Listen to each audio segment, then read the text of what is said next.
welcome to a special episode of Kapow. I'm Jill. And I'm Al, and first, Jill, I want to thank you for coming in to King's Comics today to fill in for Sonya while she's indisposed.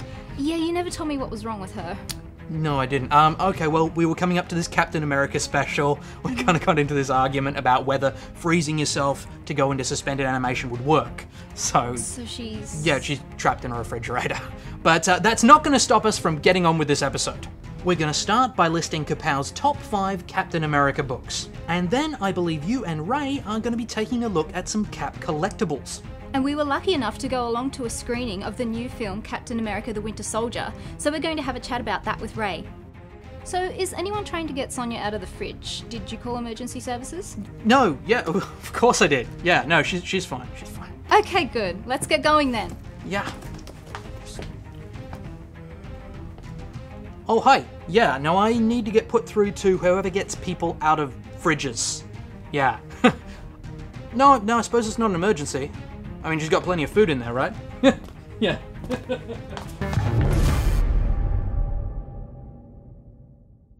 When Captain America throws his mighty shield, all those who chose to oppose his shield must yield. When he's led to a fight and the jewel is due, then the red and the white and the blue come through when Captain America throws his mighty shield. Wow, did you write that?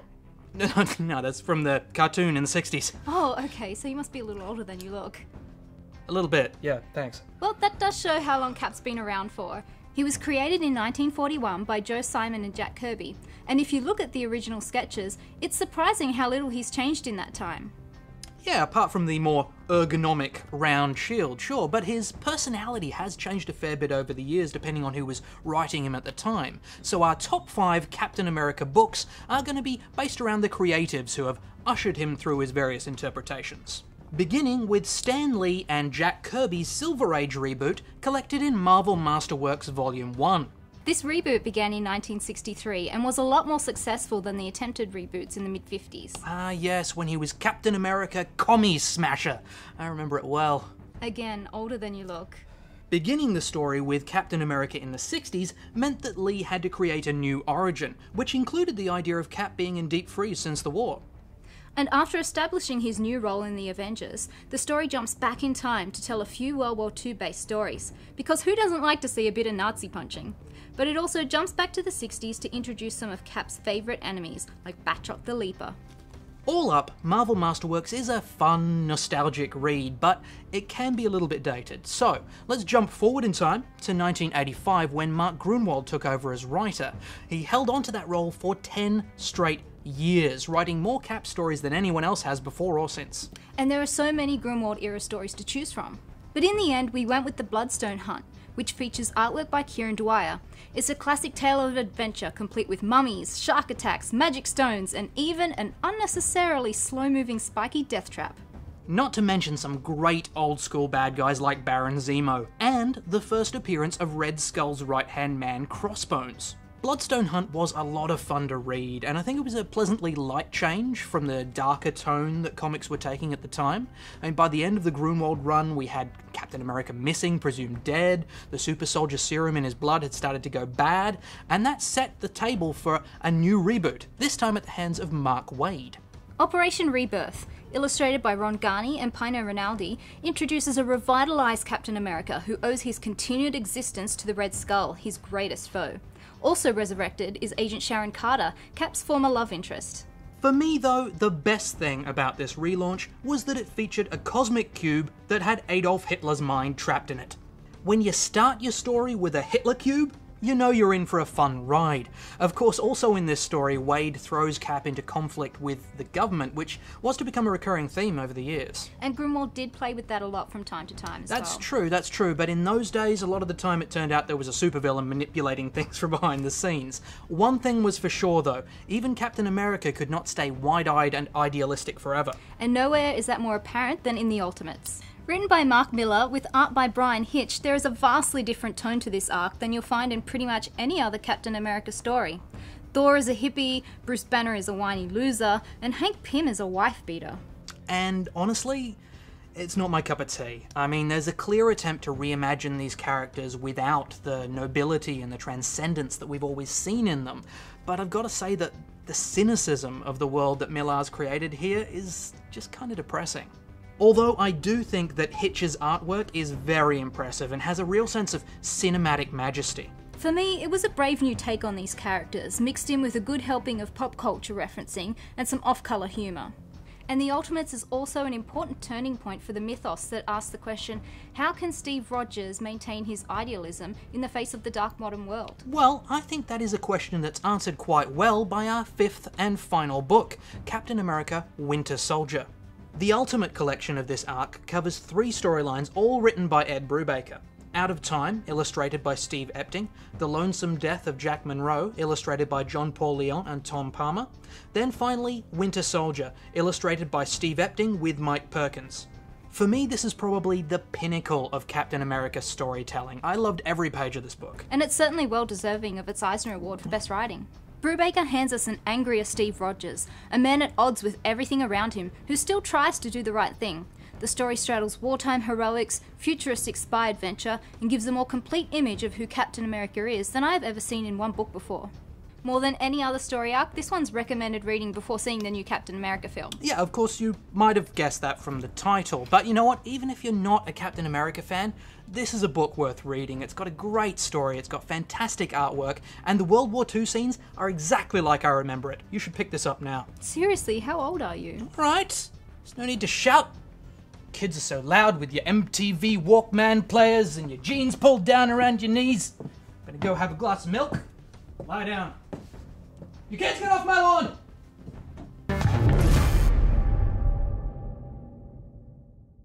Hi Ray. Hi Jill, hi guys. We're doing a comparison today? Yeah, we are. We're looking at the 2 Captain America shields. The first is this adult Captain America movie shield made of durable plastic and measuring 24 inches in diameter. The second is the Captain America Deluxe shield made of metal and measuring 23 inches in diameter. And both the shields are made by a company called Disguise, who were established in 1987. Well, let's start with the cheaper one, the movie shield. Yep, alright. It looks like the shield from the first film, complete with a glossy red and metallic finish. It has the groovings within the star at the centre and studs on each point. Yeah, and it's nice and lightweight too, except when you start moving around at speed, it starts to feel a little flimsy.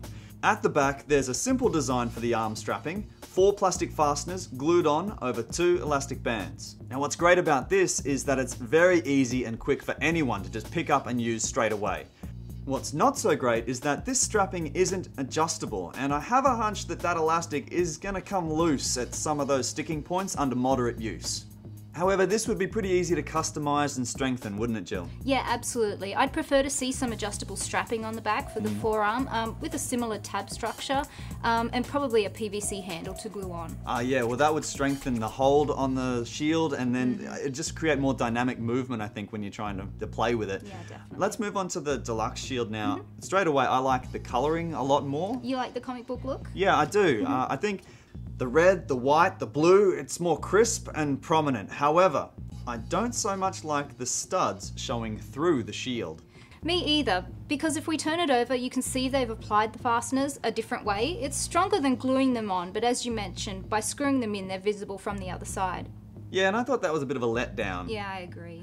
I like though that this one has adjustable strapping behind the shield, and once it's in place it feels good, but getting there is a little fiddly to begin with.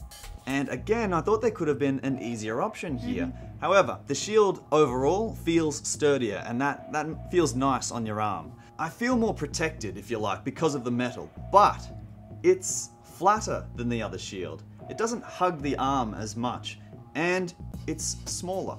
Now look, I know the difference is only an inch, but when you need cover, you want as much as you can get. What do you think about each shield overall though, Jill? Well, as you mentioned, both designs could use improvement, and it's really not that hard. I like the grooving between the colours on the deluxe, but I don't know why they didn't simply use an epoxy instead of screws for the rear. Overall, I'm leaning towards the movie version, so I give the movie shield a borrow and the deluxe shield a bury. Yeah, I think the movie shield has a better shape too. Even though the lines are blurred between each of the coloured circles, and I'm not overly fussed about the prominent star at the centre, I still prefer it.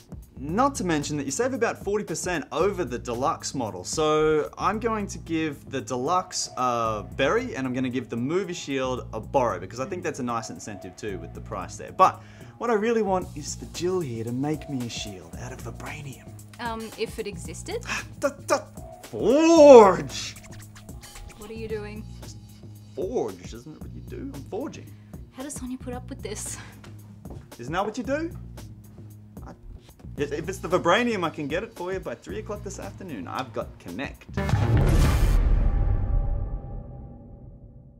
So, as we're doing a Captain America special, we thought we'd go along and see the film. Jill, can you please let us know what you thought first? I'd love to. Well, firstly, I think the action was incredible. It was. The fight scenes were amazing. My jaw was pretty much on the floor for a lot of the film. I thought there were a few cliche moments that they could have skipped over, and it probably would have progressed the film just as quickly. But it really didn't spoil it enough for me. Yeah.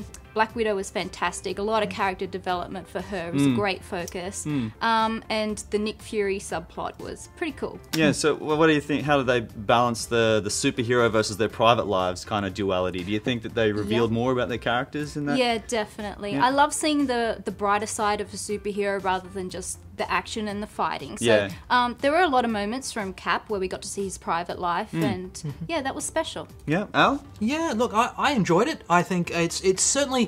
It was on sort of a mid to upper tier for me in terms of the Marvel films. I mean, nothing's ever come close to Iron Man 1 and Avengers for me. Those topped it out.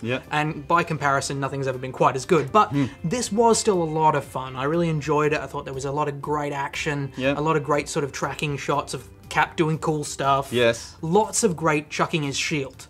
And I know that seems like an odd thing to focus on, but the previous one didn't have enough chucking the shield. Yeah, but it didn't dominate the fight scenes either. No, like it was it made sense. Yes, and he'd do lots of cool stuff with it, just sort of hold it out, bang somebody in the face with it. Lots of cool stuff like that. And I think that's what people are going to these movies to see.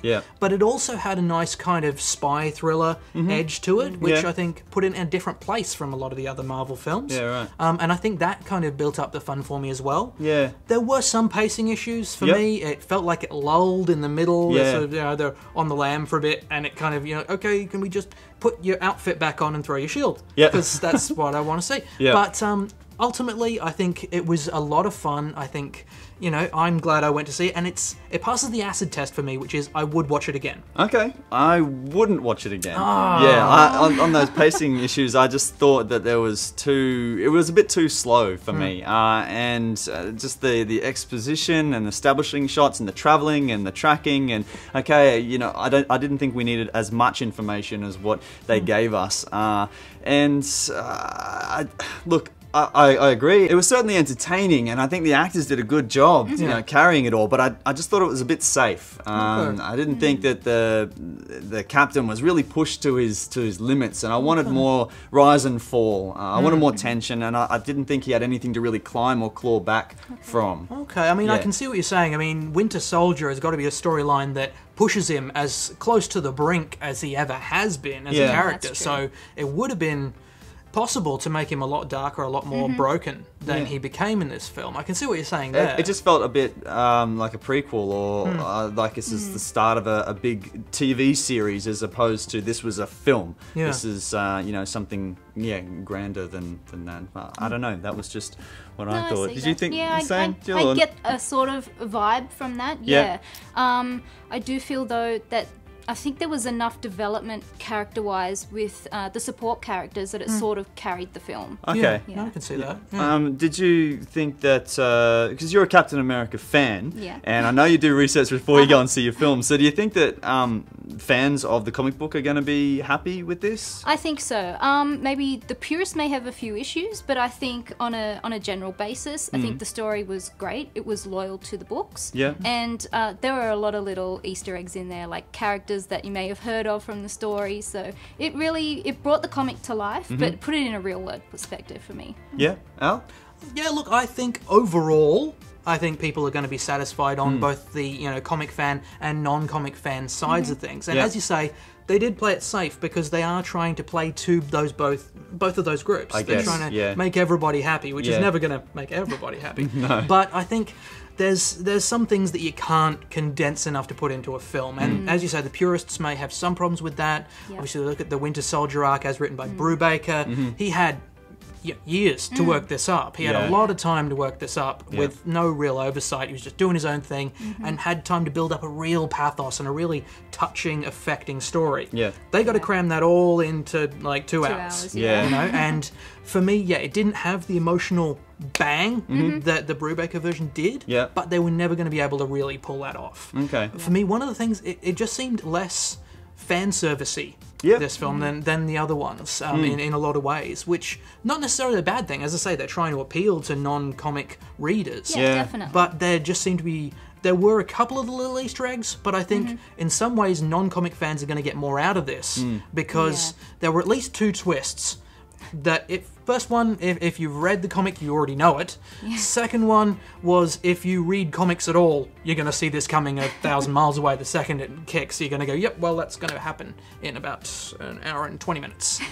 Which, you know, and they can't get around that. You know, they're playing to their strengths. And I think overall people are going to enjoy this. I think most people are going to have a good time watching this film. Okay, all right. Well, that's what we thought, and here's what some of you thought. The best comic book film that Marvel has made. By far. By far. It's so good from beginning to end. Characters, action, it is the most amazing film. The story was, they've sort of taken it out of the cartoon, and they've moved it, they've made it a bit more serious, a bit more darker, but definitely would see it again. I thought it was really good. Great song. Yeah, it was epic. It was good. It was amazing. Just no words. Fantastic, amazing. I need a couple days just to process everything. Loads of moments that just make you go, wow. Yeah, no, it was awesome. It was really good. It's gonna, I know the next film's gonna be really interesting because it changed a lot, but yeah, no, it was really good. Loved it. It's just absolutely incredible. It's intense. It's incredible. Oh, so much better than the first one. Give me a goddamn Black Widow movie already. She rocks. She's awesome. I thought it was fantastic, and a new spin on the superhero genre with the spy kind of theme that they were putting into it.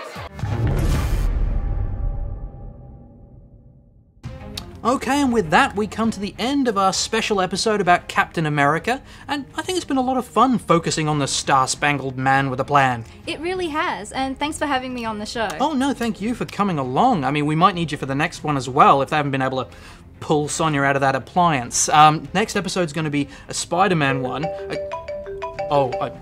I'm sorry, that's embarrassing. I should take this. Hey, Sonya! Hey, how you doing? Okay, I don't know if there's a need for that kind of language. I think that's it for today, guys. Thanks for watching. Okay, well, you know what? That would be really painful and also physically impossible, so... I'll see you over on FanForge. Bye, guys. Okay, you know what? That's just mean. That's just mean.